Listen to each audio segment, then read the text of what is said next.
Oi, gente!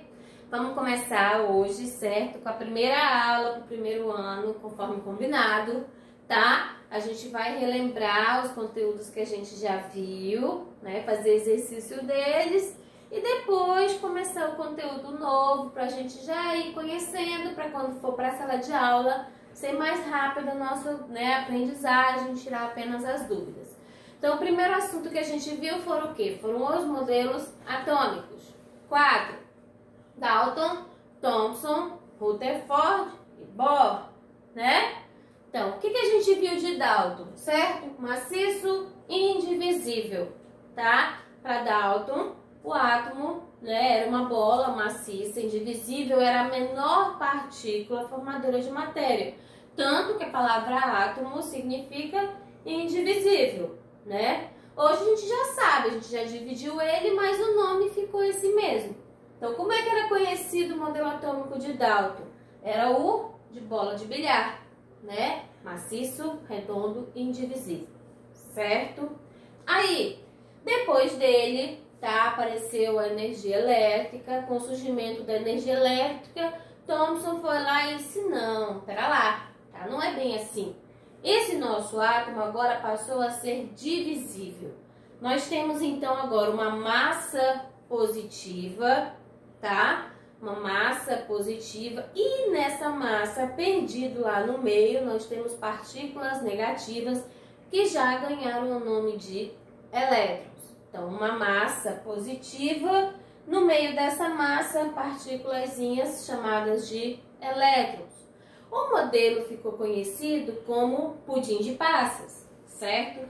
Como aqui no Brasil a gente não tem muito hábito de comer pudim de passas, a gente pode pensar também numa melancia, né? A massa vermelha da melancia é a nossa massa positiva e as sementinhas são os nossos elétrons, ok?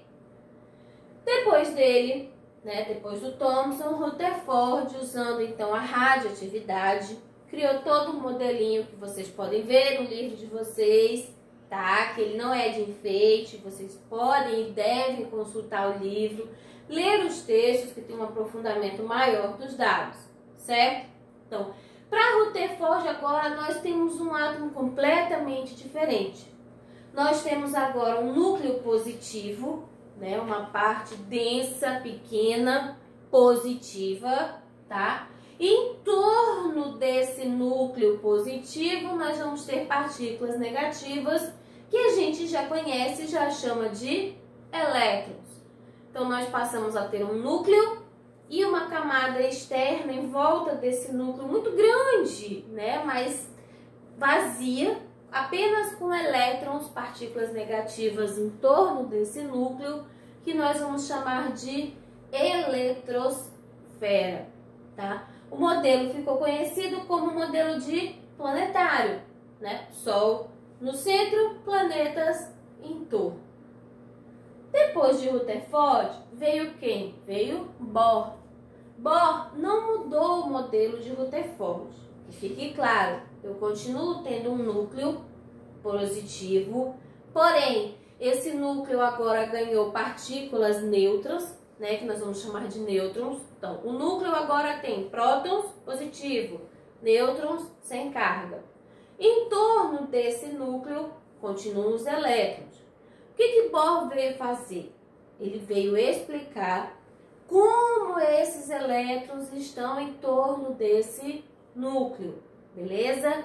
O que ele vai fazer? Ele vai formar camadas em torno desse núcleo, que nós vamos chamar também de níveis de energia. E um átomo pode ter até 7 níveis de energia, com um nomezinho bem sem graça nesses níveis. K, L, M, N, O, P, Q. Então, esses são os 4 modelos atômicos, tá?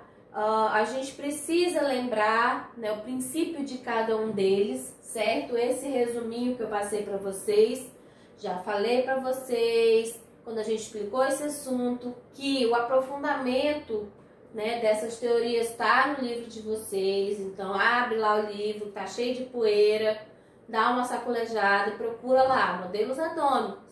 dá uma lida para aprofundar um pouquinho mais esse tema, certo? Então, próxima aula a gente vai falar um pouquinho sobre o átomo, né? Massa, número atômico, tá? Vamos falar ainda sobre a distribuição eletrônica. E aí, certo? Quarta-feira vou passar para vocês o exercíciozinho sobre esses 3 assuntos, beleza? Não esqueçam de dar o like e ativar lá o sininho para vocês receberem as notificações, ok? Beijos!